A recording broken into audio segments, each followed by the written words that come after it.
Hello, are we live? Hello, how's my audio today? Microphone check. 1 2 1 2. Hopefully my audio is working. Hopefully the feed's working today. So hello. Good morning, good evening, good afternoon, wherever you are. My name is Chris Legaspi, and today we're going to do some head drawing, little demonstrations, specifically on the features. And before we begin, I just wanted to announce that if you like my work, or if you enjoyed this stream here today, I'm going to be having a live head drawing class in September. It's going to be in a couple of weeks, looks like September 17th. And it's going to continue the current head drawing class that is going live now. So this will be another 4 weeks, and we're going to go into more advanced topics. One of the topics will be turning the head, and also shading, finishing, and just generally more advanced head drawing topics. So if you want more information, go to you can sign up to my email list at drawwithchris.com/subscribe, and there you can also get access to I have a library of videos and downloads and handouts that can help you get started as well. They'll all be sent to you by email. It's all free, so you can sign up there, and you can also get early access to this head drawing class when it goes live, and you'll get discounts and coupon codes as well. So drawwithchris.com/subscribe. All right, and thank you for joining me today. So if this is your first time watching live, or if you're watching replay, comment below. Let me know where you are located. Where are you calling from? I am currently in Thailand at the moment. I'm an American. I live in Thailand, and it's 9 p.m. for me.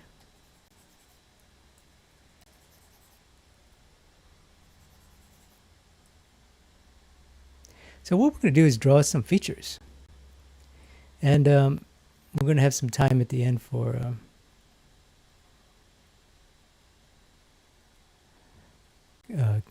questions as well. If you would like to ask some more specific questions about head drawing, feel free to leave a comment. I'm also going to take periodic breaks.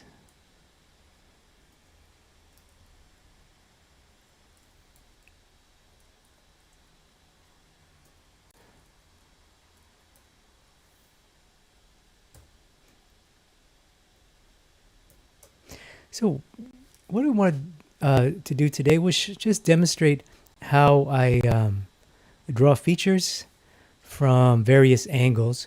So obviously there are some angles that are more difficult than others. Side view comes to mind, head turned up, head turned down comes to mind. So we're going to go through that and just talk about some general ideas that might be helpful when you draw features.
Okay, so the main 3 points I wanted to share today.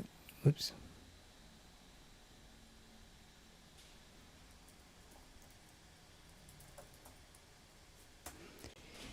Um, we're talking about just three ideas that you can use to help you draw better features, and specifically when you got to turn the head. But I think of all the ones I listed here, probably the most important concept is the idea that nothing exists in isolation. So let's let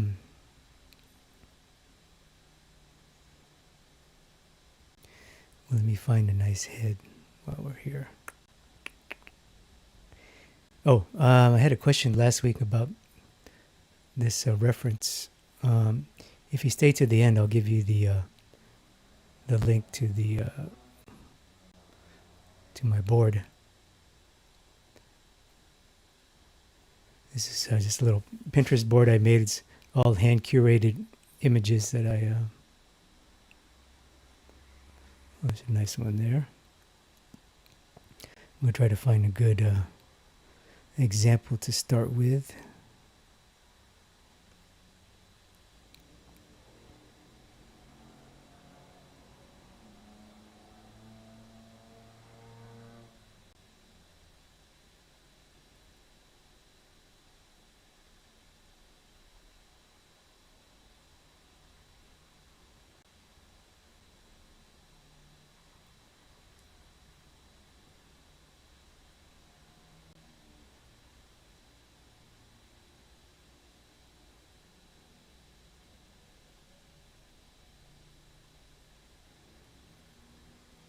Here we go.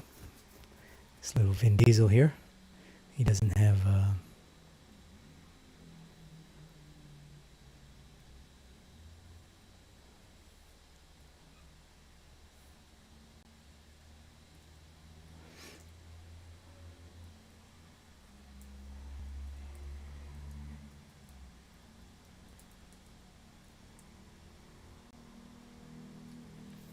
He doesn't have hair. Makes it a little easier to focus on the features. So, when you draw features, I think the main thing, or when you draw anything really, the main thing that helps me is to understand that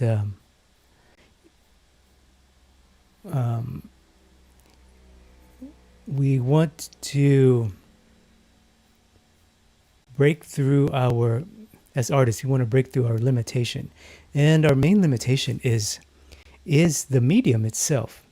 We're drawing on flat piece of paper, you know, and we desperately want to create the illusion that what we're drawing is quote unquote real. So, you know, if you're watching me, you're probably more on the realist side. And, you know, you want your things to look real, to look natural. You want them to come off the paper or canvas. So we want to fight our limitation. And one of the ways that we do that is that we draw, or at least the way I like to think about it, is I like to draw things as if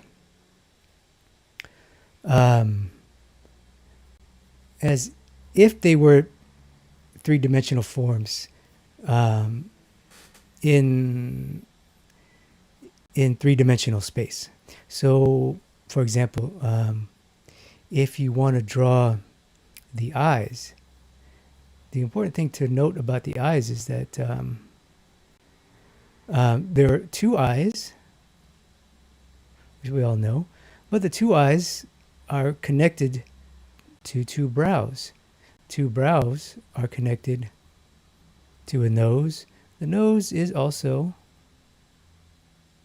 well, the eyes also connected to a cheek, and eyes are connected to a forehead.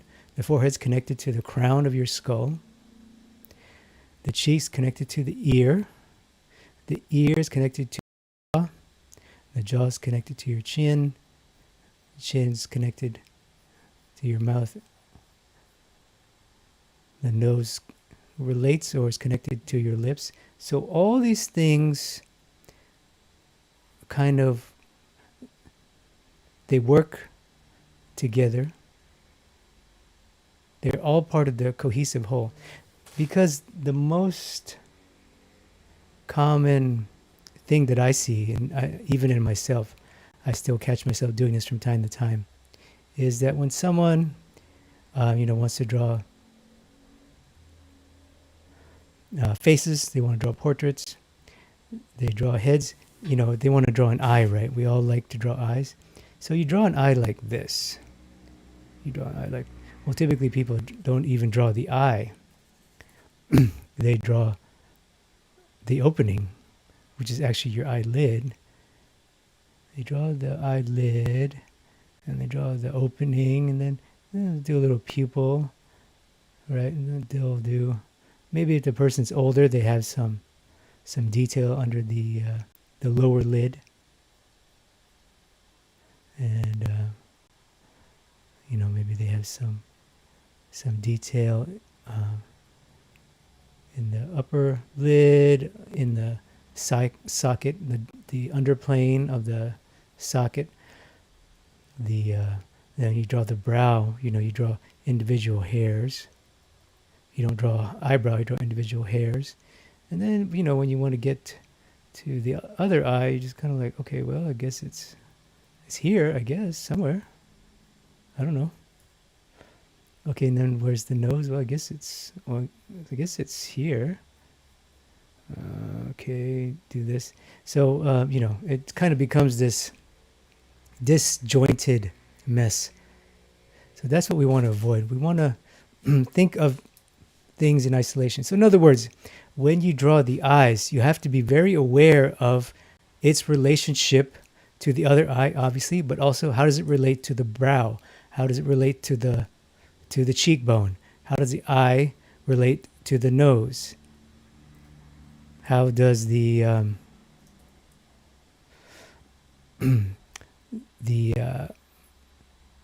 eyeball relate to the ear? How does that relate to the jaw? How does the eye connect to the nostril? How does it relate to the mouth? How does the tear duct relate to the brow bone, to the other tear duct?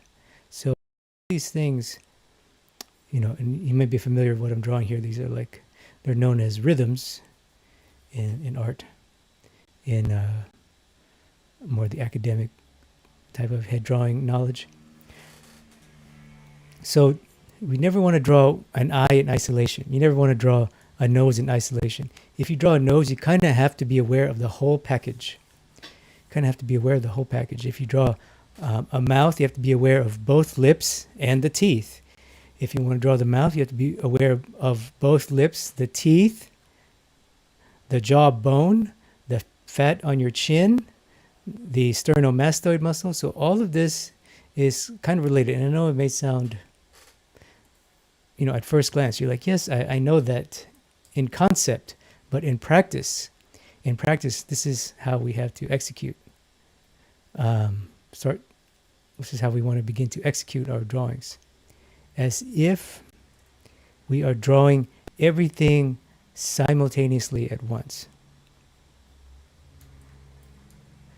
So that's one way that I always keep my features aligned and sharp, is that I never really draw just an eye. When I start the head, I look at the entire facial mask, and then I break down into individual components. And then we'll talk about the next thing, which to me is equally important. In this case, actually, it's the second most important idea, which is the architecture.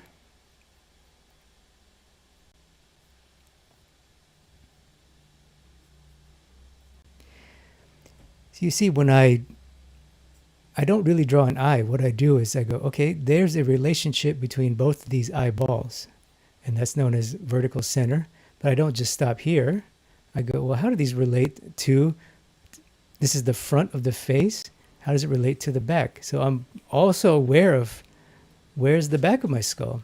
Well, I can't see it, but I can imply it, and that's true artistry right there. If you can imply a three-dimensional world, then you will have achieved, you know, one of the goals that most artists desperately want is they want the drawing to come off the paper, to transcend the limitation of our 2D paper. And you see, I don't draw a nose. I'm still drawing this kind of map, this kind of relationship. Well, they're called rhythms. Rhythms are relationships between features.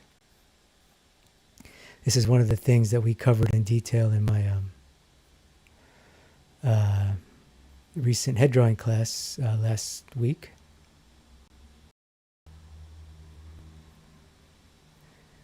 Is anybody in that class in the live room today? Comment below if you're in the head drawing class. But anyway, there's lots of videos on head drawing and rhythms, but my thesis is it's a more simplified version of such. Right, so I'm really constantly drawing a map, and I'm using the natural anatomy, which I'll talk about next, the natural anatomy to kind of guide me, right? When I want to draw the eyes, when I want to draw one eye, I'm also considering the second eye, both ears, the cheekbone, and the eyebrow. So I'm considering all of this area. If I want to draw a nose, I'm considering the orbicularis oris muscles. There's a group of muscles here. So I'm considering the muscles. So that's more anatomy. We won't touch on that today. So I don't just draw a nose. I'm like, okay, what's that doing? And then I considering the relationship of the nose to the center of the chin, to the mass of the chin, and then relating that to the jawbone. How does that fit in the jawbone? And then eventually, I need to be aware or start to give myself the information of how does the nose eventually relate to the neck. That's how deep you want to go. Nothing exists in isolation. The nose, I don't just draw the nose. I draw everything around it. I'm aware of everything around it at all times. So that's more of a philosophical thing. Now let's talk about architecture.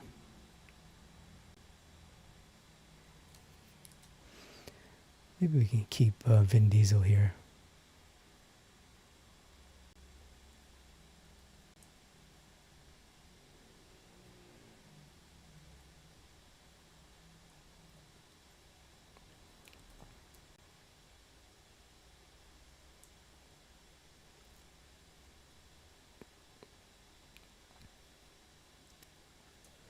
Okay, let's talk about architecture. Now, architecture is related to the skull. Oh, I wish I had that 3D skull model.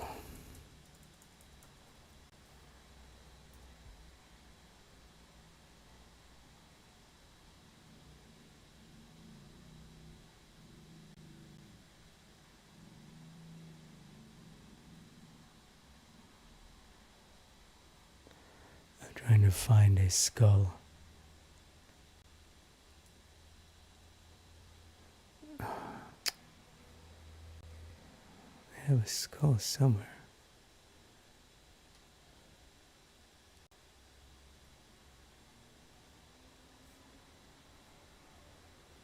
Okay, here we go.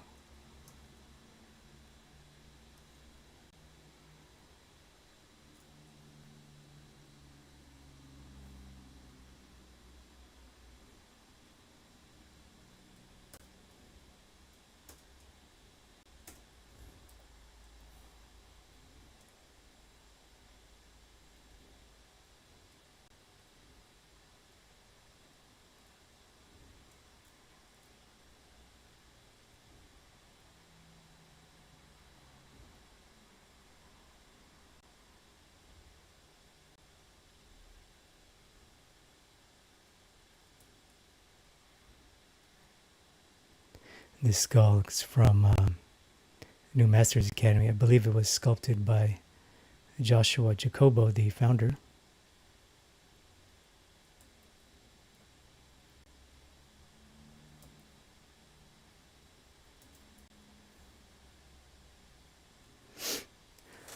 Okay, so let's talk about architecture. Now, the most important piece of architecture, obviously, is the skull. It's the ridded bone that builds up our face. So you want to become very aware of the skull. You want to be able to draw the skull from memory.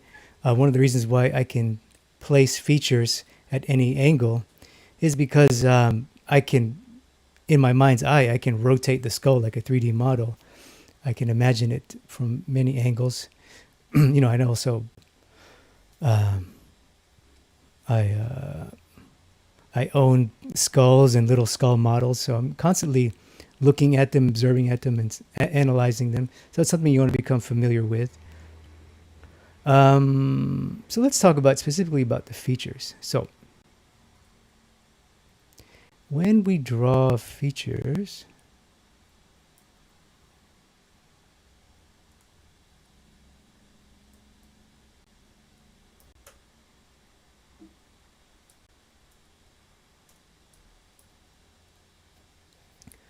for example, when we want to draw an eye, remember the first rule is that nothing exists in isolation. So we need to draw two eyes. Now the eye is not the opening. So this is a very common mistake I see. People draw the almonds. I was guilty of this myself. So don't draw the opening. Don't draw almonds. The eyes are balls. They're balls of fat and tissue, right? They're spheres. They're two spheres, and they sit inside the architecture of your skull, specifically known as the eye socket. They sit inside a hole. They're inside a hole, actually,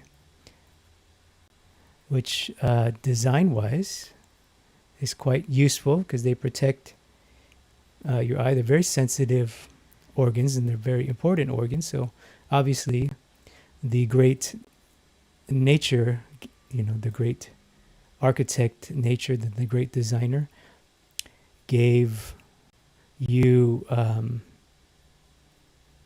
some protection, a place to house your one of your most precious organs, especially for artists, right? Eyes are very important to us. So you want to become aware of the architecture. Now, right now, we're just looking at the skull as it is, but obviously, as we begin to draw, there's going to be muscles involved here. There's going to be fat. There's going to be skin. There's going to be wrinkles. There's going to be folds. There's going to be light and shadow. So all of these things will come into play. But keep in mind that the eyes sit in a hole.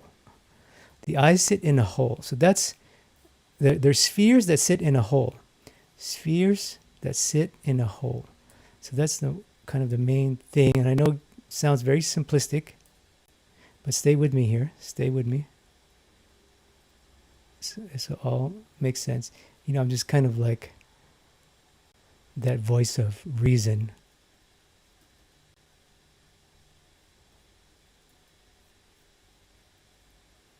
That's to remind you to,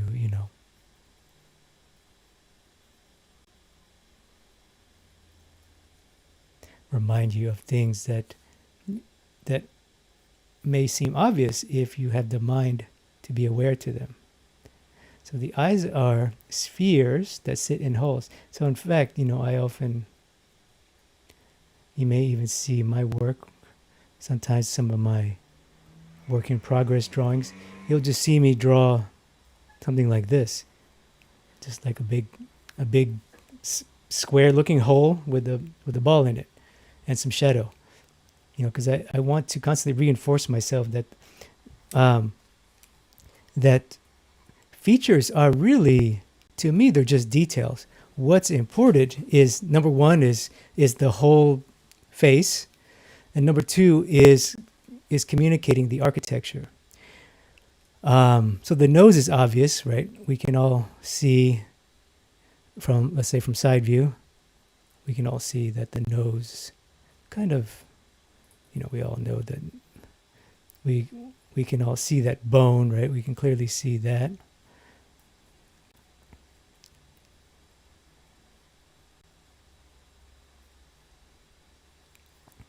And then we know that there's cartilage here.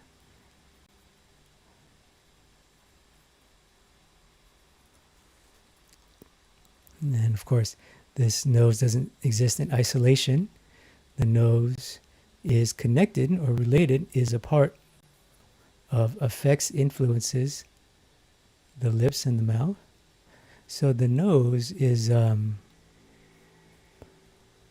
sits on the architecture of the nasal bone. But for me, when I look at the nasal bone, what I see is a very geometric type. I see a clear top plane, clear side plane, and a clear underplane. Top, side, under. So when we can start to draw the nose,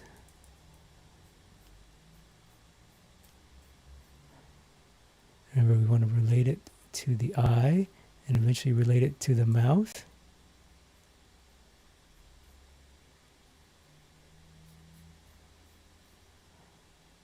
How does it all fit? Oh, it's looking a little ape-like at the moment.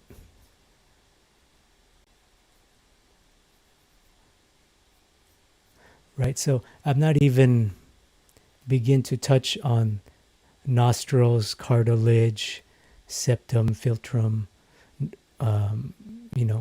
wing of the nose. What I'm most concerned about is the rigid architecture it sits on, which is essentially this kind of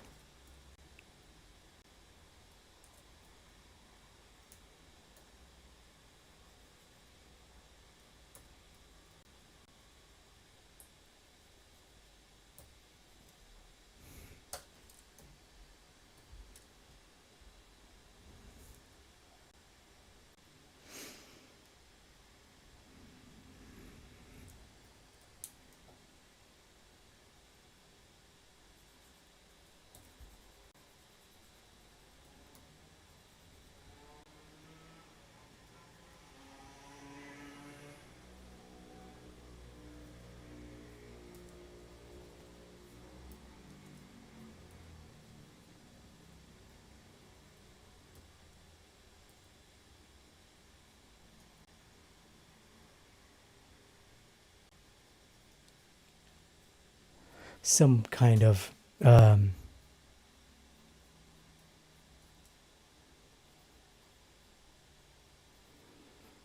almost like a triangular wedge. It's like that thing that you like a doorstop. I don't know if you guys ever seen one of those old-fashioned doorstops. So the nose is pretty straightforward.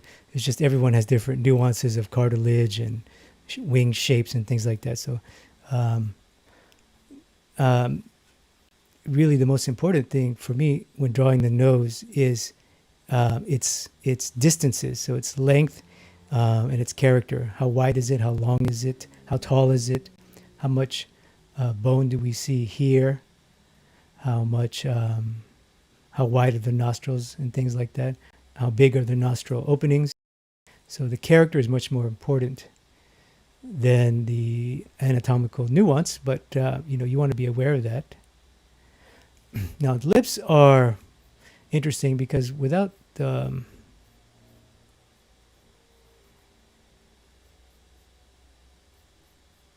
knowledge of the skull, my lips, I used to draw lips, in a very straightforward way, kind of like the comic way. That was how I drew when I was a kid, drawing Street Fighter characters and Ninja Turtles and things like that. He-Man and Voltron. I don't know if there's anyone here old enough to remember He-Man and Voltron. But, I would just draw kind of lips like just a little bit of the top lip. I mentioned a few times one of my earliest influences as a real young kid was a book called How to Draw the Marvel Way. I think lots of us, I'm sure many of you watching here, either grew up reading comics or still enjoy comics. So that book was a big part of my drawing vocabulary, I guess. So I just kind of draw uh, a little shape for the upper lip, and maybe if I was lucky, I would draw a little bit of the curl of the mouth, but I had no idea what was going on there. But the reality is, the lips are not as important as the architecture, because the architecture makes your lips, and the most important architecture is the skull, obviously. So you have to become aware of what the teeth are doing underneath, and this is a very poor representation of teeth, so just ignore that. One of the things that I always get lazy on when I draw skulls is the teeth.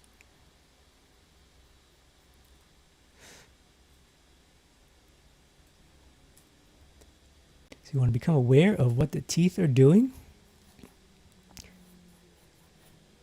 and then you want to get really deep. You can relate the teeth to the back of the head. That's going real deep right there. But as long as you're aware of the teeth, and now there's a set of muscles that are quite important. This one's not so much important. It's called the masseter, I believe. But it does affect when the mouth, this part of the mouth, when the teeth are closed, when you kind of grind your teeth together. But in a geometric sense, the most important thing to keep in mind is that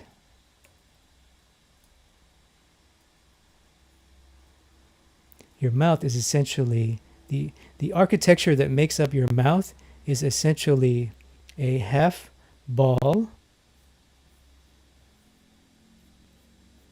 Imagine a sphere that's been cut in half.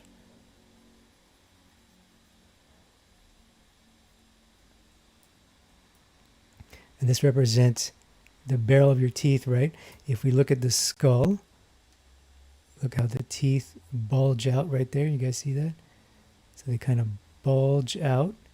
So that's the nature of your mouth.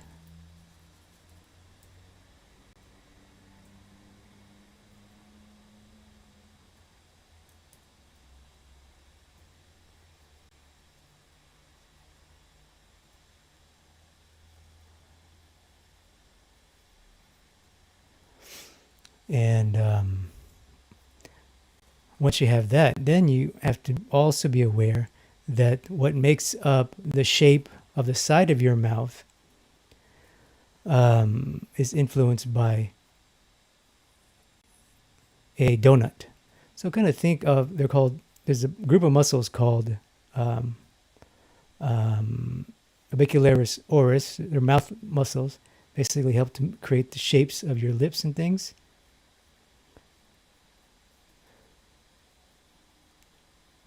So you kind of want to think of that kind of, it looks really creepy. It's starting to look like a like a Hellraiser or something now. A Hellraiser monster, Cenobite. So it's a half sphere with a donut around it. And then when you get to the lips, then it's real easy.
think most of us watching here can, have drawn lips in this way.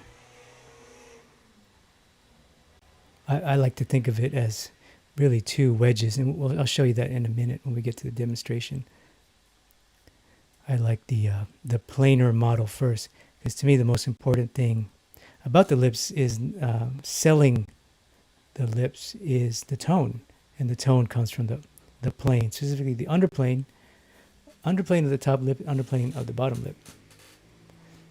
That's what sells the tone for me. But architecturally wise, it's a sphere. So when you start to draw your lips this way and you understand the architecture underneath, you'll naturally give yourself that beautiful curve.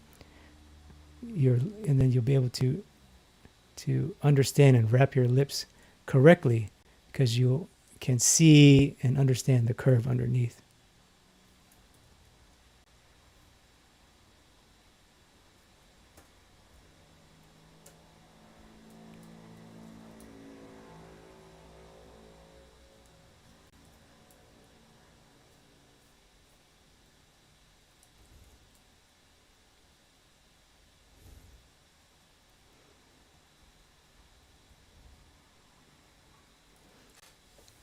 So that's number two.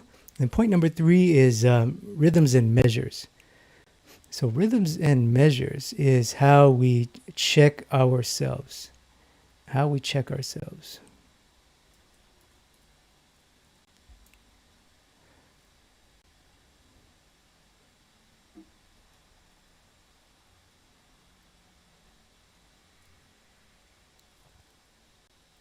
And we'll take a little break here after this.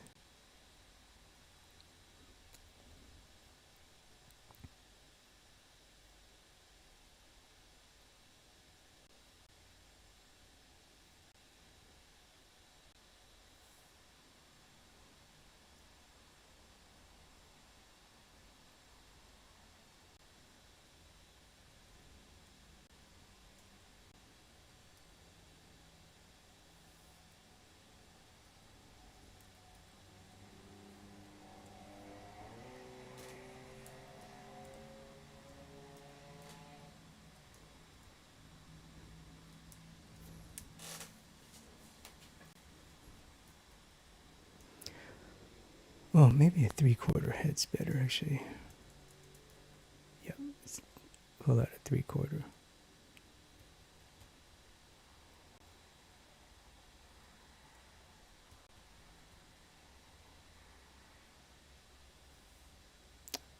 Yeah.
So the most important measure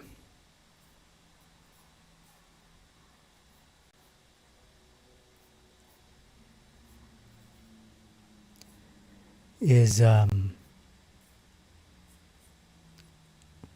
what I call the rule of halves. Basically, the head can be divided into a perfect cube, if you think about it. A perfectly symmetrical cube. The center, the horizontal center runs at your eyes. The vertical center runs down the middle of your face and then follows you to the peak of your hairline, the crown of your skull, runs all the way to the back of your skull and so on.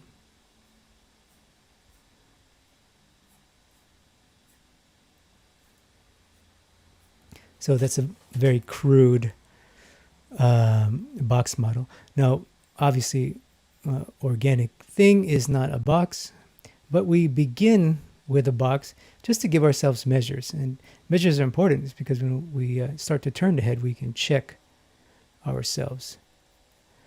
And then the next most important measure is the rule of thirds, which starts at the peak of the hairline.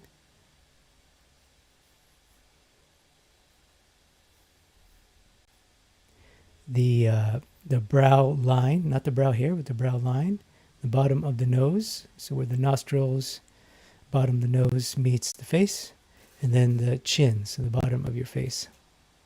So these lines are symmetrical, and these lines are symmetrical.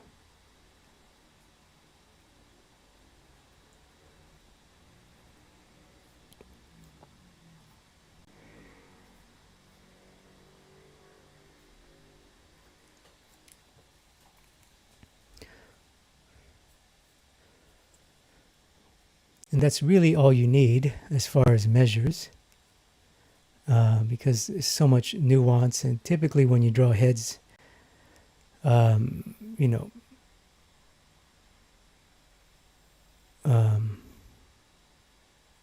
you're not going to you're not going to construct like this. There's no way. This looks awful unless you're practicing construction, which then it's good. But there's no way. Like if you got a portrait commission, you're not going to construct, all over your drawing. There's no way to do that. So this is something that you want to start to drill in your mind. So rule of thirds, rule of halves. Rule of thirds, rule of halves. Really, every proportional rule, to me, falls into one of these two measures. Either the human body can be divided into perfect symmetrical halves, or in an asymmetric sense, rule of thirds, that goes back to the idea of compositional rule. Rule of thirds is also a compositional rule. So this is just a natural phenomenon in nature, a natural way to think of symmetry, balance, and asymmetry.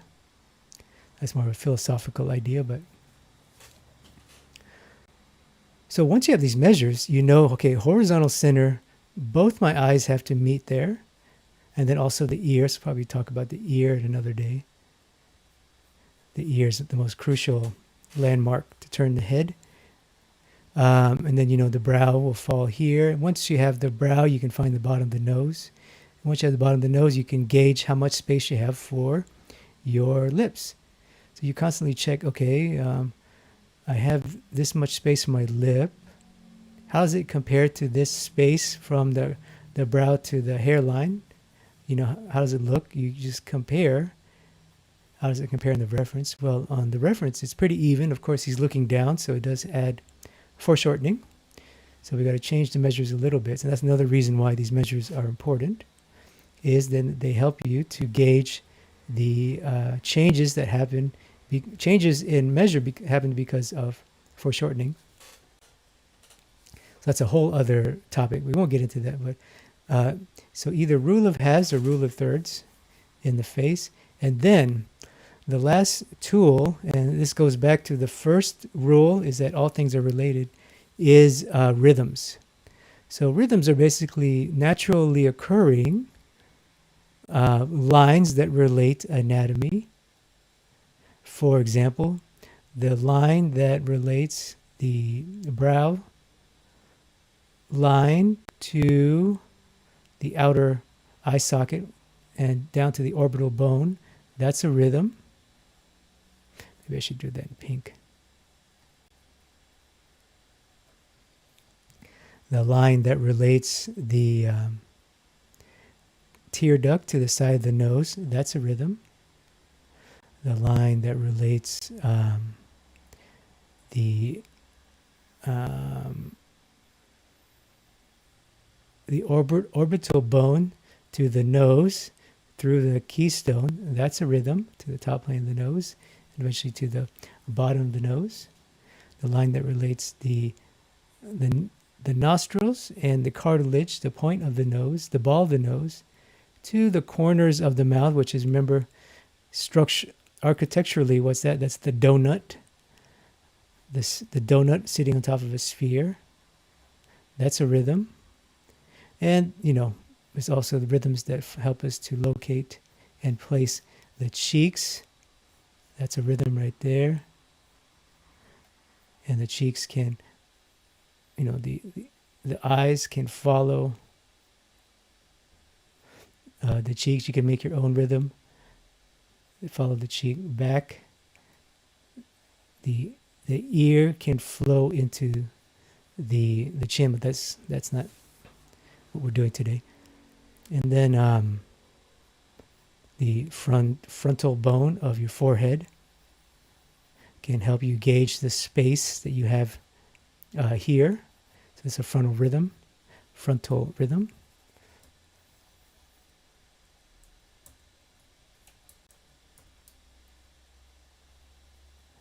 don't worry too much about these lines. Just remember that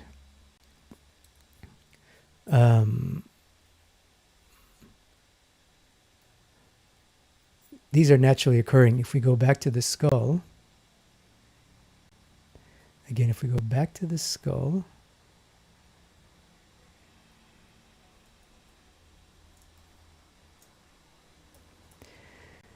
notice the beautiful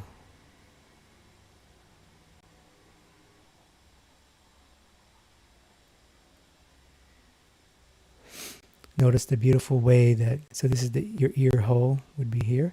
Notice the beautiful way that the ear, that's your ear, the beautiful way the ear connects right to the eye. That's horizontal center. Also relates to this peak of the back of your skull. The ear relates to the crown. It cuts your head in half there. And that's why the ear can flow into the skull. So that's a natural occurring rhythm. You see that? The one that we saw earlier, how the ear relates to the mouth. It's a naturally occurring rhythm. The brow and the orbital bone right there, naturally occurring. You just follow the lines of the architecture. And the most important architecture is the skull. So again, it goes back to knowledge of the skull. Remember, in drawing, in realistic drawing, especially life drawing, this is what my teacher, Mark Westermo, told me. I believe he got it from his teacher, Fixler, Fred Fixler. He said, when you're life drawing, you don't draw what you see, you draw from what you know. You use the model as a springboard to draw from what you know. It's especially true in illustration, when you're doing illustration or commercial work, you just don't have time to sit there and, really plot these things and do accurate one-for-one site size, these more long-form academic measures. So you have to kind of do your homework, come to the table with knowledge, and then you just plug these rules in to your body of knowledge, and you'll just be able to fly. All right, so none of this makes sense until you actually see an application. So just some of the basic rhythms, and you'll see more as we go along.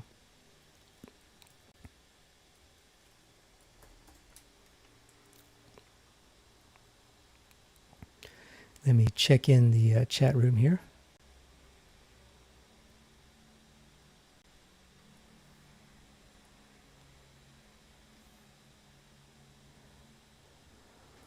All right, thank you for joining us today. I'm just going to take a quick break and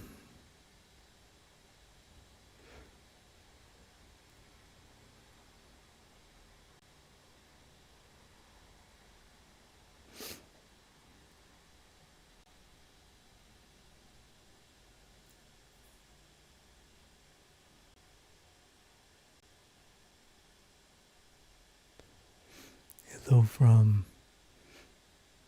Copenhagen. So, oh my God, I'm running out of time again. God damn, I always go overtime. Sorry, guys. Okay, let's do some demonstrations. So, let's start with the side view. Obviously, side view is very difficult. I'll do side view, head looking up, head looking down. This I want this one. This one's perfect. Mr. Superman here. He looks like he's at an easel.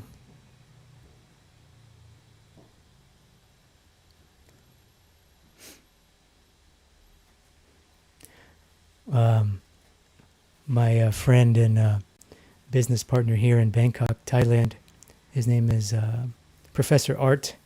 Art, are you in the live chat room? Professor Art, he he had some Henry Cavill life-size plaster casts commissioned, and they look so real. They're really creepy looking. I mean, they're beautiful, but they're so real. They're creepy. If Art's in the room, maybe he can share a picture.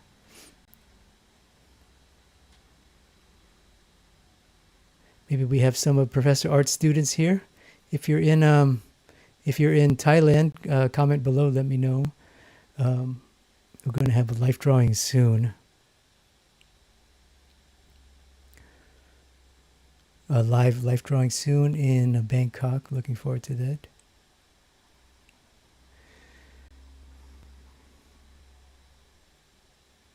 Oh, look at this one. Yes, this one. I want this one. All right, perfect.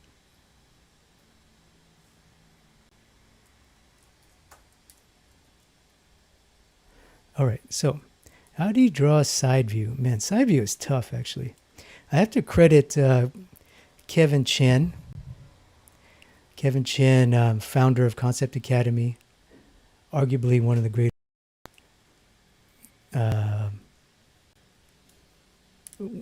no question, he's one of the greatest teachers on the West Coast. Arguably one of the greatest life drawing, figure drawing, head drawing teachers on the planet. His body of knowledge is unbelievable. Maybe some of you have been fortunate enough to take Kevin's class. Well, he really, he has a beautiful head drawing thesis, a model. And his side view model is something that I've learned from for quite a bit, I've really helped me. So I use a lot of what I learned from him, specifically in side view. Some of his models and his theories.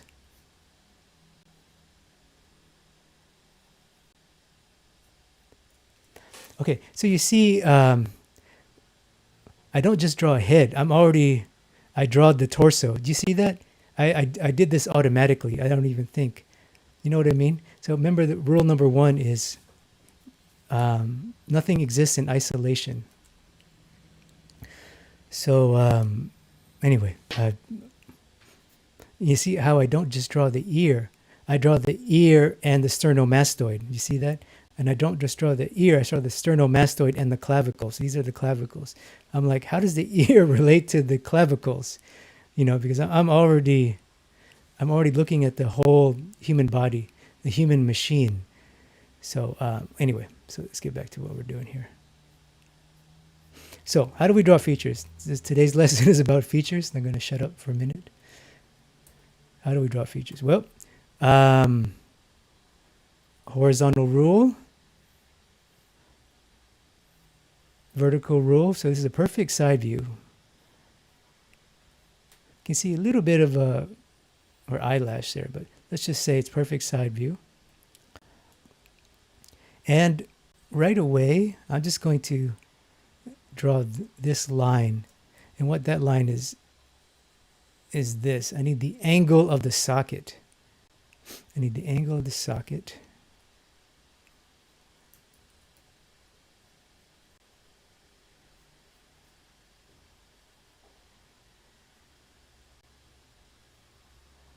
And then the actual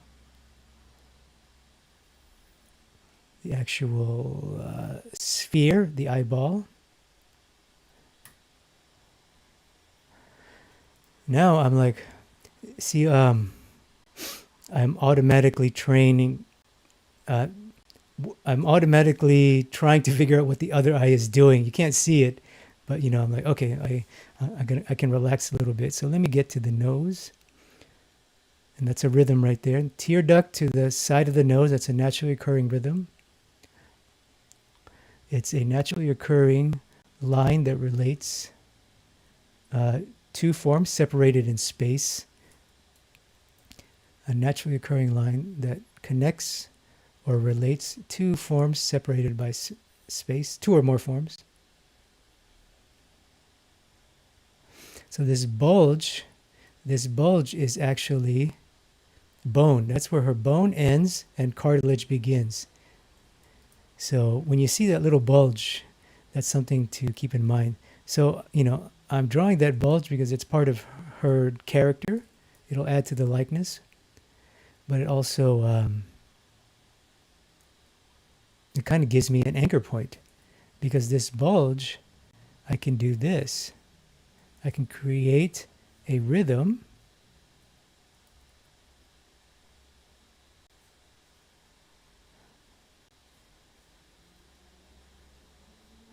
I don't really need it, but it's there now. The lips bulge out. In side view is real easy, but the real trick is to be able to draw and suggest the bulge. Remember, the mouth architecture is a half sphere surrounded by donuts. It's a half sphere surrounded by donuts. Half sphere surrounded by donuts. So tennis ball surrounded by donuts. That sounds better. Okay, so I'm already getting a little too carried away. See, right now I'm making that same mistake I talked about earlier, which is drawing in isolation. Because to me, I shouldn't even be here yet. I'm not ready for this. I'm jumping way too far ahead. I need this. I need this ear. And I need this ear because this ear will give me the back of the head. I need this. I need this to draw the face. The front doesn't exist without the back. I know it sounds crazy, but that's how I think. It's my way to get my drawings to pop. Is I'm always thinking of the Z space. When I draw a front view, I'm trying to suggest the back view constantly. Even though I may fail, but I would desperately try to suggest it. So, is this? If I follow that, her ear has a nice slope. You guys see that? Has a nice angle. This jaw has a nice angle.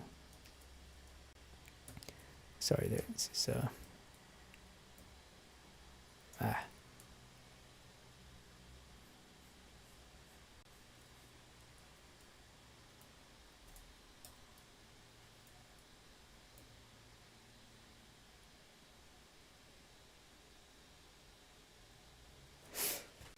Okay, there we go.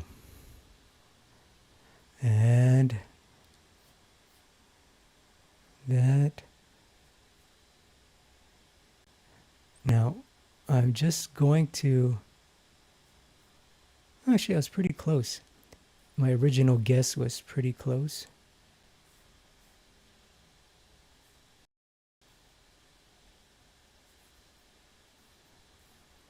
And see, this is kind of this is what I'm talking about.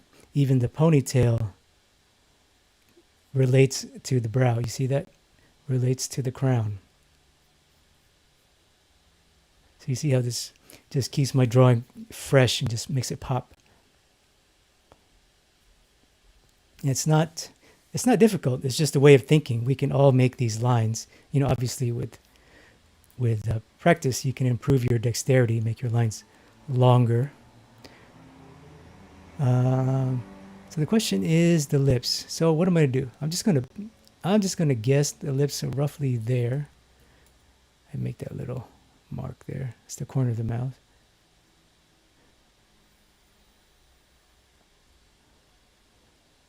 I'm just gonna guess, and I'm gonna look at the measures. So the lips are roughly halfway between this and this. Or the center of the mouth, excuse me. But you know what? I like the measure. Hers is not perfect either. So mine is close to hers, her character, so that's good. This is why I always, it's just an example of why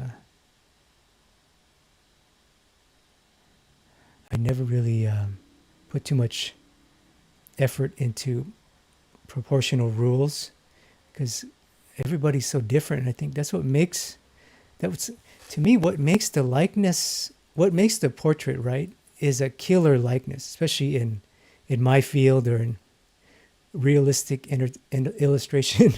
You know, if you're drawing someone and has to look like them, you got to get the likeness. And what makes the likeness is not the accuracy of your measurement. It's the character, it's the nuance, it's the flaws, really. It's the inaccuracy. It's the flaws that makes the likeness. Okay, so anyway, let me zoom in a little bit here. I skipped over this eye. Let me just break that down. So opening, sphere, hole, architecture, sphere, architecture. Now upper lid, lower lid. So she's young. She's a young, pretty girl. So she ain't got a lot of lines for us to work with. So that's it. That's it. I don't got much to work with. You know, already these construction lines are looking, you know, they really, we're going to have to erase them because they take away from our drawing of this young girl. Now, if we were drawing me or somebody older, like a male, or they would have more lines there that we could play with. But in this case, no. But now let's check the measures from here to here. How do I look? I look okay. This is distance should match the bottom of the nose. How do I look? Yeah, I'm okay. I'm just checking. I could be totally wrong, but I'm just checking. Now from this distance to this distance should be the same as this distance. Yeah, I'm okay. From here to here, give myself a little bit more crown. There we go. That distance to here should be the same as here. Yeah, I'm okay. I'm okay. And obviously, because we're drawing a young girl, we would not, we would want to, we would not want to draw, we're not going to keep these construction lines. Now, of course, as you get advanced, obviously, you watching may already be more advanced. So you can kind of internalize some of these lines. Oops. See, that's wrong. The opening is like this. And you see her nose has very subtle detail. The most important thing is that bump. I got to get that bump and the angle. She doesn't have a lot of space from the bottom top of her lip to the bottom there. So that really adds to the likeness.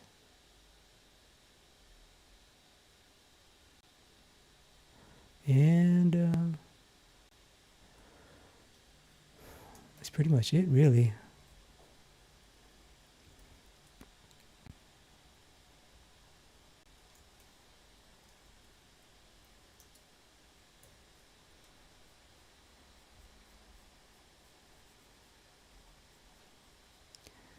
And then the rest we can do with tone.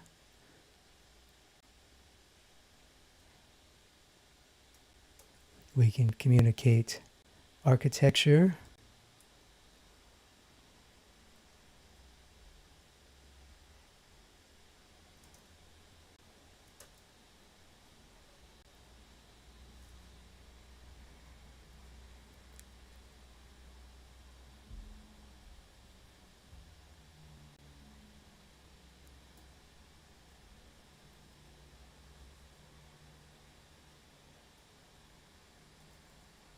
And this light is very flat and even. This is, if you were practicing shading, I would not use this light.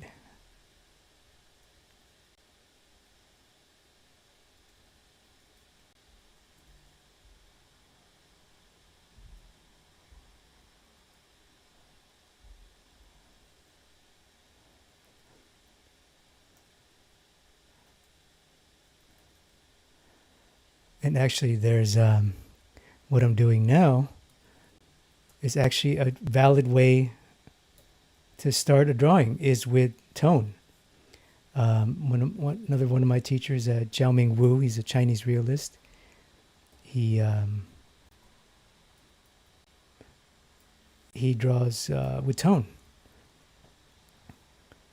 He draws mostly with tone. Oh, he does with line too, but very little construction. You know, because they've already gone through that process. I'm just showing you this process here for those who want to refine their construction process. And you don't just add tone. See, already I can tell that this is wrong. This needs to go up. This whole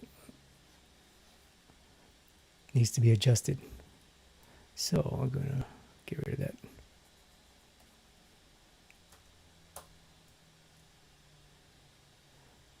And even this line here is hurting my drawing. It's taking away from her character, her nature, making her look old, basically. Too old, too wrinkly. It's aging her, you know, the feeling I want, the likeness that I want is young, flawless. You know, this is it's a photograph to make the woman look flawless. That's the kind of the look that I want. But you know, as a as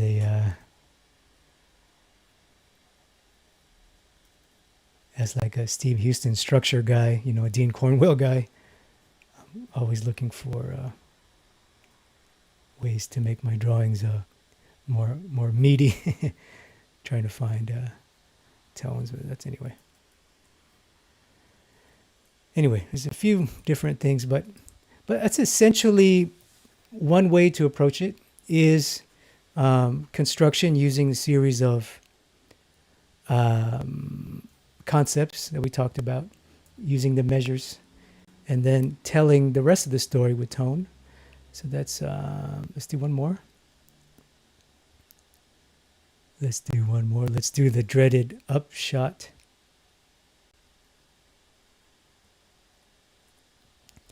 And then we'll break for questions here.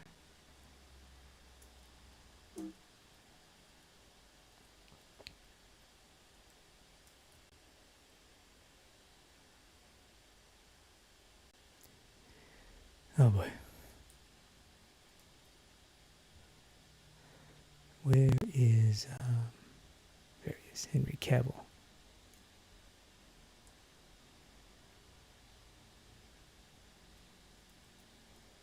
There's our boy right there. Perfect.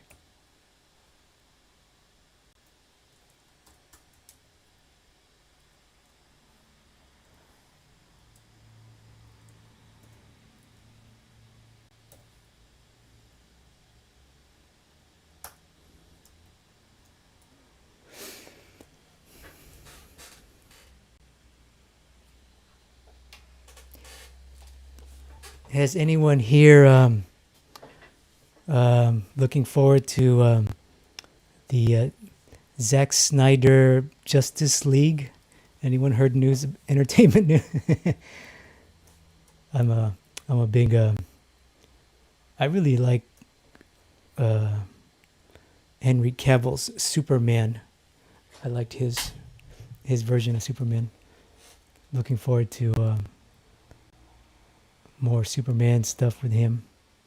But I heard the Justice League is coming out. I saw some noise on that. Okay, what am I doing here? Okay, so let's do an upshot. This isn't a dramatic upshot, but it's pretty tough. A little bit tough. Let's see what we can do here. So in this case, I need the cube. For sure, I'm going to need the cube. 1, he's a man. 2, he's lean and angular, you know. He's got that masculine, manly, classical, you know, the Loomis man, the arrow collar, Lion Decker man. The classical, idealized, handsome young man. So the box model works. Great. And I need the box model for my measurement. So I'm going to boop.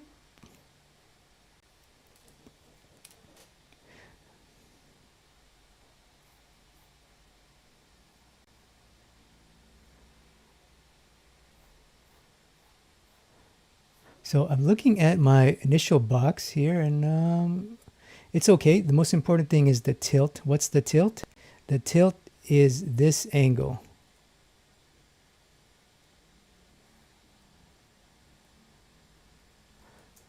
That angle.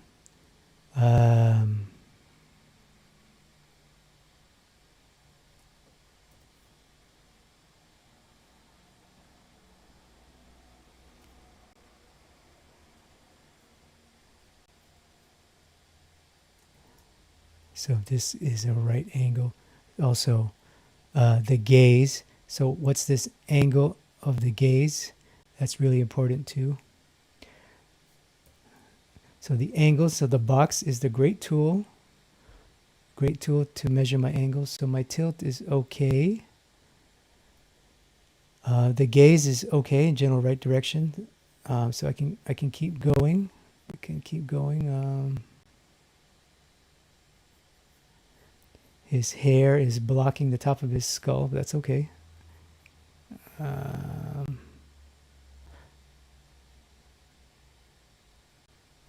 now I need the brow. What I need to do now is to carve into this and cut out the brow bone. Just give myself something to work with.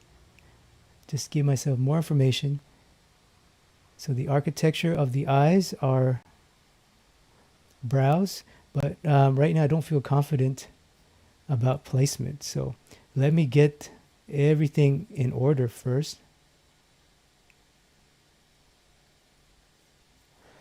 So I just went ahead and drew the box of the nose.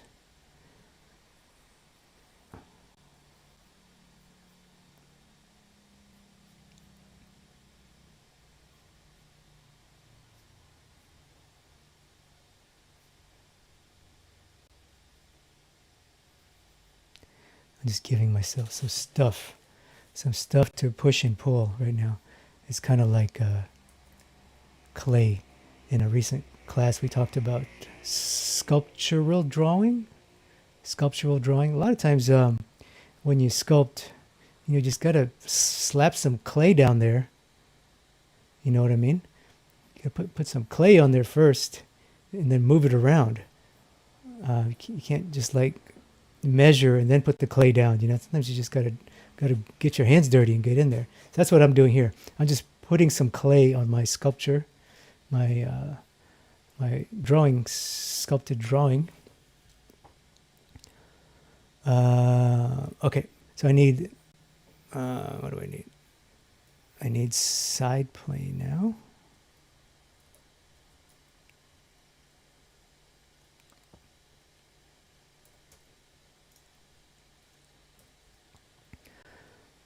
I think initially my measures are okay. My angles are okay. I'm not even remotely going to touch any features, which are the details. But let's see, because the features don't work. There's no point in spending 2 hours drawing features if they're in the wrong place, and that's a waste of time. And it won't look like the person, and then that's not any good. So this distance, forehead to the chin, might need some reevaluation. What there's a nice line there I can use. Let's see.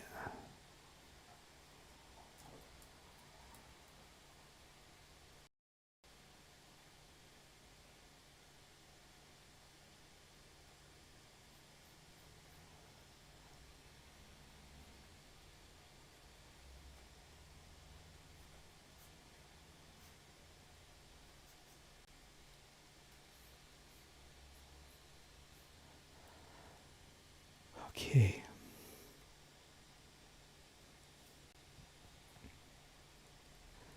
Let me cut into the side plane.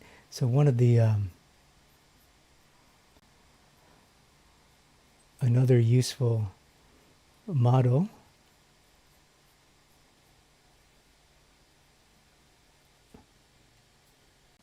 well, let me get my measurements here. Actually, I'll save my thirds and halves for the end to check myself. Another useful model is the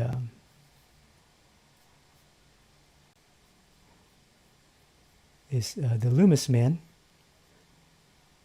the Loomis model, which is basically a sphere with the facial mask cut into it.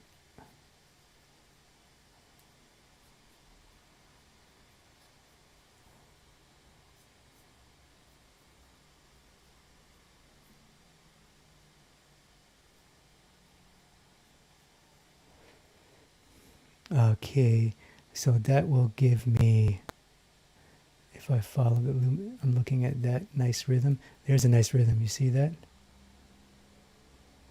You see that? You guys see that? Here, here, hairline, peak of the ear.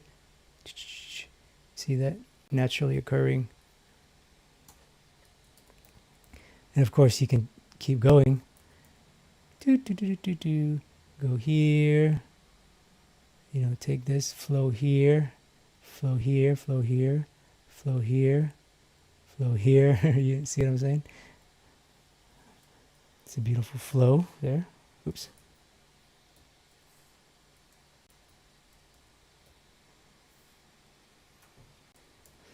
Okay. I think he's looking a little too far up. Let's zoom out.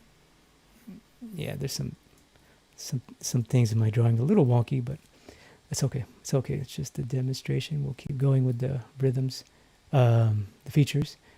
So now I need to look for this side plane here. I need to see that. Where is that? Clear corner here. Clear corner there. So a clear corner here. I'm going to save that. There's an okay. There's a nice there. I think, yeah, my ear needs to come up a little bit. I think, or not. Yeah, a little bit. How do you check is the distance. Check from here to here, from here to here. In this case, I'm using his hair as a measure, and from here to here. Also, this space is helpful. So mine is clearly not the right shape. So something is off here. Okay.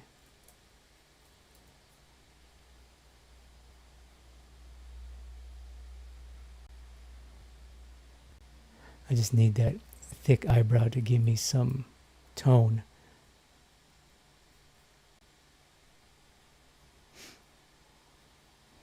And okay. Let me flip my drawing. Another really good check is the mirror check. So I'm just going to flippity flip. See you draw. See, oh, okay, right away I know something's off here. The mirror check. Oh yes, much better.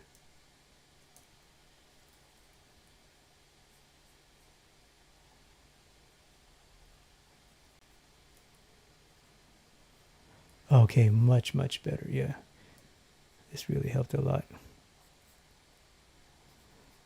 I gotta constantly remind myself to stop and look at my drawing in reverse. Help you check for errors. So yeah, I feel pretty good now. Let's go back. Okay, now I can draw some features. Okay, now okay, the architecture is pretty much there. Let's draw some features now. Finally, okay. Jeez. Okay, that's tough. Yeah, some up view shots are tough. It's also tough because I'm talking through. It's taking me twice as long.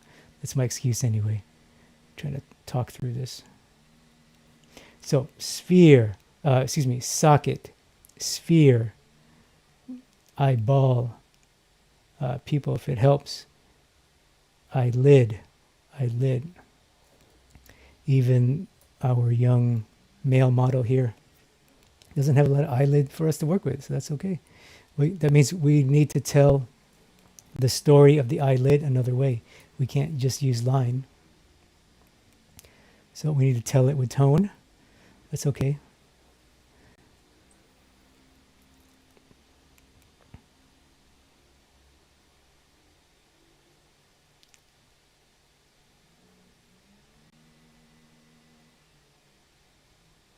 Feel pretty good about my nose.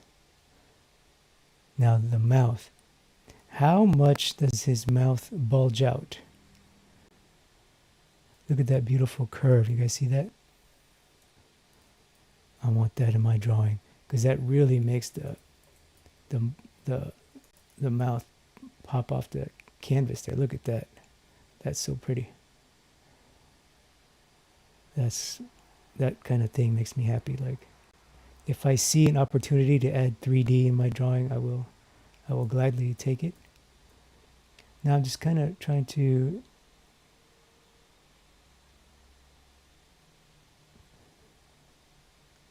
compare shape to his. I'm not really using architecture yet, but now I can. I see this. See, this is that donut I was talking about. Remember the donut?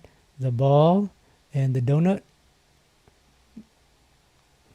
So there's a little donut there. Can I use that? Yeah, I don't have to literally draw it with line, but I can ghost it. I can use it as a measure. I know that I don't need to be literal with it yet. If I don't need it, it's there, but I know the important thing is I know why that's happening, and I know what's underneath the skin, and I know how it relates to the lips and to the jaw and to the chin. So it's a tool, because I come to the table with some anatomical knowledge. I'm not a perfect anatomist by any means. Okay, so there you go. So I spent you know, this was probably 20 minutes it took. I spent 18 minutes drawing the damn architecture, making sure everything was in the right place. I think we'll leave it here. That's a good lesson for today, is that who cares if your features are out of place? It doesn't really matter how well you draw them. I think that's one of the things that I would like to get across today is let's put the features in the right place first, and let's describe the architecture first. When we're drawing eyes, let's describe the whole. When we're drawing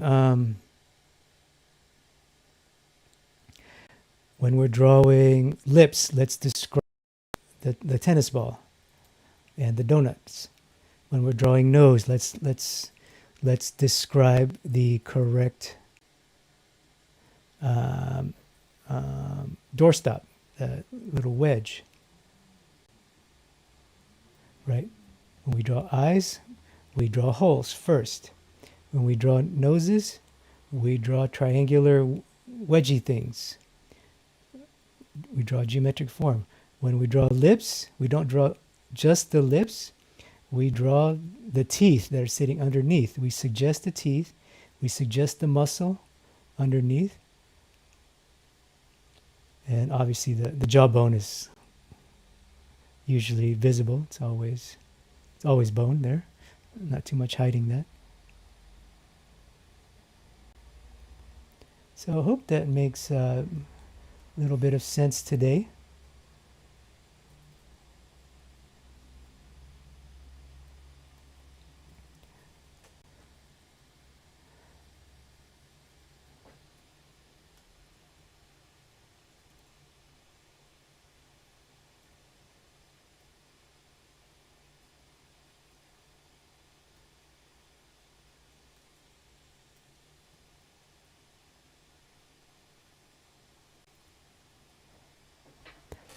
Remember that donut, the tennis ball with the donut.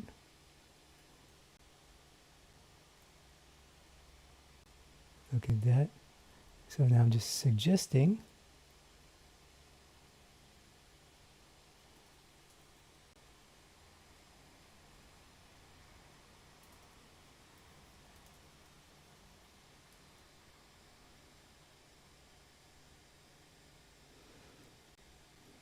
a little bit of texture here. It's a little flat.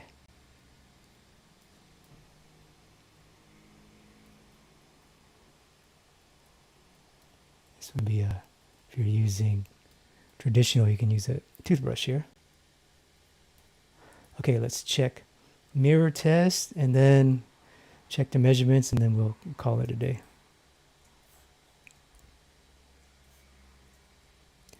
All right, so mirror test, seeing it in reverse. We know we got a couple things to work on. I could see that right away. I can make this a little bit deeper, a little bit thicker. And I could check the rhythm. It feels okay from here to here. Obviously I can go darker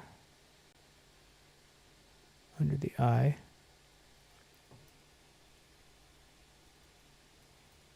Suggest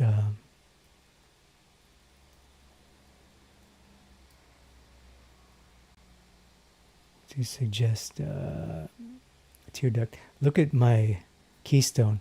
It's throwing oh my god, I just caught that. You see that?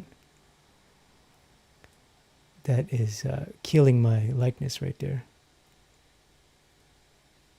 So that needs to be addressed. I may have to move this whole eye. In the computer you can do that easily, but in on paper I would have just taken more time really, and not be talking also. Not be talking. Okay.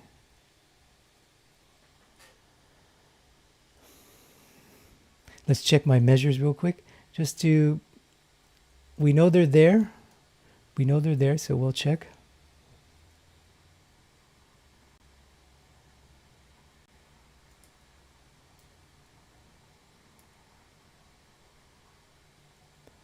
All right. So from here to here, okay, mine's way off. It's not, hairline needs to come down. So it needs to come down right about there. So right away I know I need to fix that. From here to here should be the same distance from here to here. Yeah, it feels pretty good. See, and because it's an upshot, I know right away I need to compress. This needs to be a little bit longer. And this distance should be from same as here to here.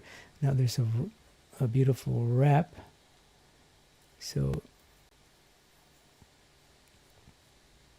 that's something to keep in mind, that there's a curve. And okay, from here to the top of his skull, which is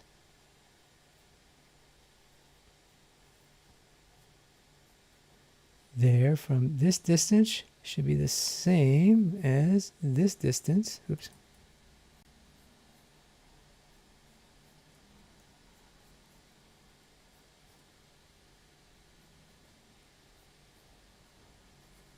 How am I looking? Yeah, pretty good. Okay, pretty good. I think in general his hair is too tall. This needs to come down. And then from the side, let's look at my side measurements. Okay, so see that space, this is a two-dimensional check right away. You see that my space needs some work, so some things need to change. So from here, so the corner of the eye is the side plane.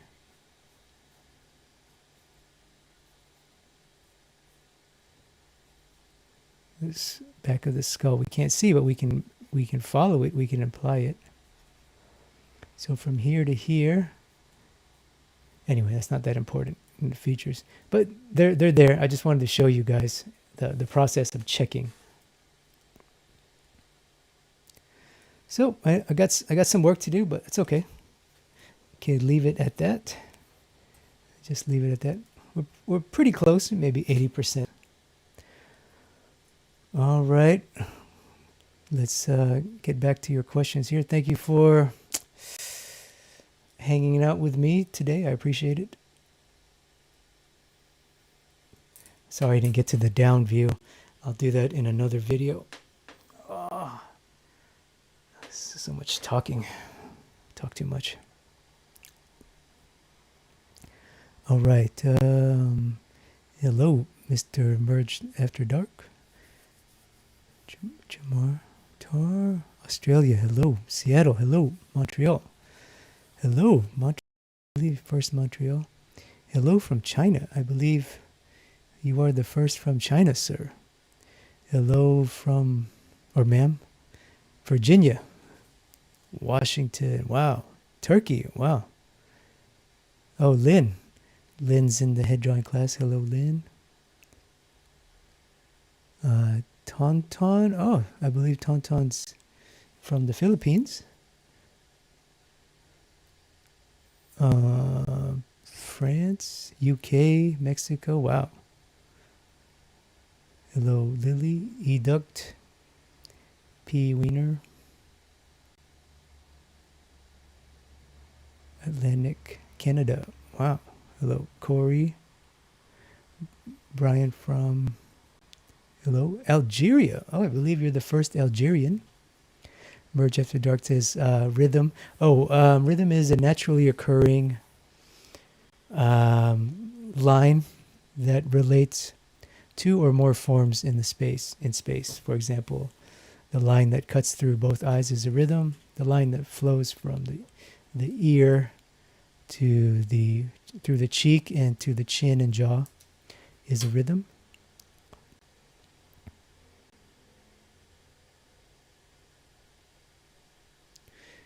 Sebastian from New York. Copenhagen. Wow, Copenhagen. Man, so many So many new folks. Welcome. Thank you for joining me today.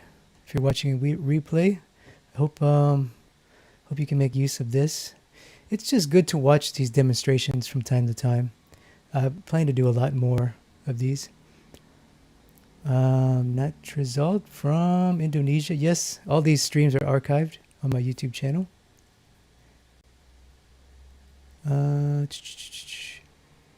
Sarah, hello, thank you. Mark, talking about superheroes. How about doing Chadwick Boseman? Oh yeah, I'm not a fan of Black Panther. I haven't even seen it. I don't like the Black Panther character.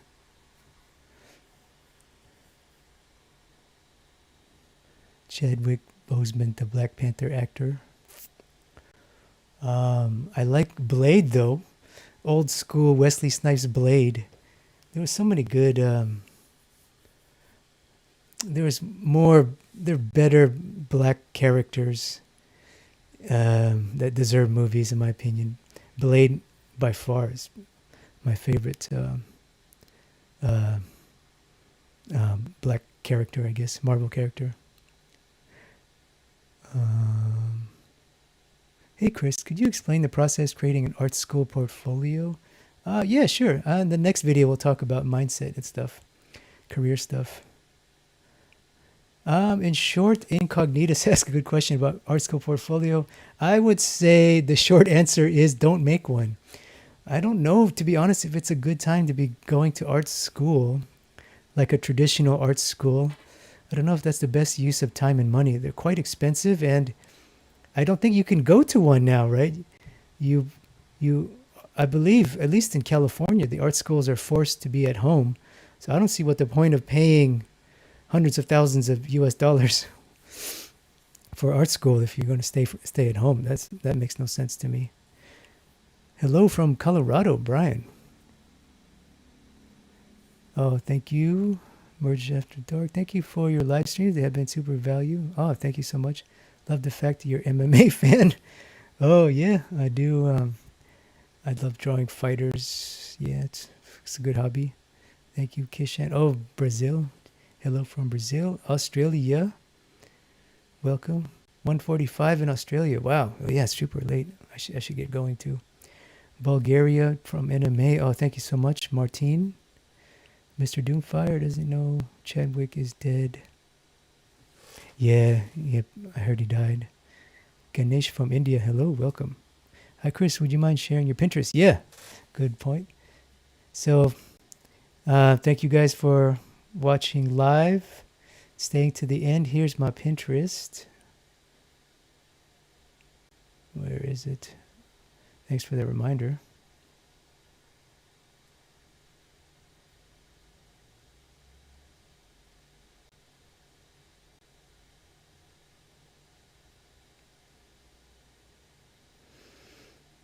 Oh my God.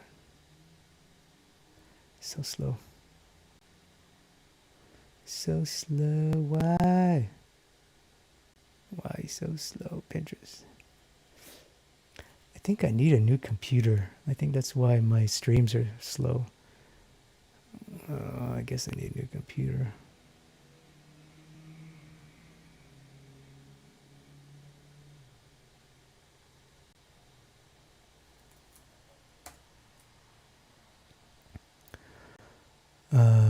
Here's my Pinterest board that has killer reference. It's the best head drawing reference on the interwebs, in my opinion, but I'm biased. Merge After Dark says, I dropped out of Art Academy. They said that if masks were mandated and I didn't wear one, they would expel me and keep my fee. Oh, that makes no sense. That's awful. I don't like that at all. That makes absolutely no sense. So, good thing you dropped out of that situation. That was the right decision. Plus the money. I mean, art schools are. Some of them are $250,000, guys. Imagine spending. I mean, if you can, that's great. I think if you can afford it easily, that's great. Some of these art schools are 200,000 US dollars, 250,000 US dollars. That is crazy. Oh my goodness. I don't know. I don't know about that. But if you can afford it, then go for it, I guess. All right, guys, I really appreciate you. Don't forget, my head drawing class is starting term 2, which is more the advanced section. Term 1 was more the entry-level beginner section, doing a lot of construction, rhythm, planes, features. We'll be doing features this week in our head drawing class. But section 2, level 2, is going to be more advanced topics. So if you want early access to that and other head drawing downloads and free content, make sure you go to drawwithchris.com/subscribe. And you can enter your email there, and you can get instant access. It's all free. My email list is free, and there's a lot of stuff that I only release to email subscribers. There's a lot of long form videos too, and handouts. So yeah, I really appreciate you guys. I think the next live stream will continue this features. It's a lot of fun, and then we'll do a mindset and maybe a Q&A. You know, more like portfolio development and career development stuff, and how to make some money. I know a lot of us, a lot of us are struggling now, maybe out of work, maybe looking for work, maybe, you're out of school and you want to make extra money. So that would be a good topic. It'd be a good topic for a live stream. I like talking about that stuff. So I really appreciate you guys, and I'll see you in the next video. So until next time, take care.